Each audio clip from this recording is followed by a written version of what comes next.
Welcome everybody to the channel. In this video I'm saying no. No! No? No! No. No! No. No!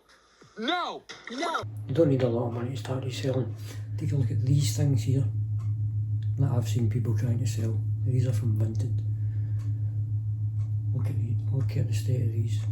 Now you can go into your garage, your loft, your wardrobe, kitchen drawers, under the bed.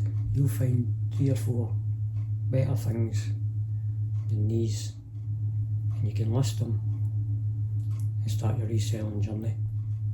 Check out the prices, look them up on eBay, go to completed, sold, see what people are selling them for, undercut them, get the ball rolling, put them on Vinted. There's no fees on Vinted.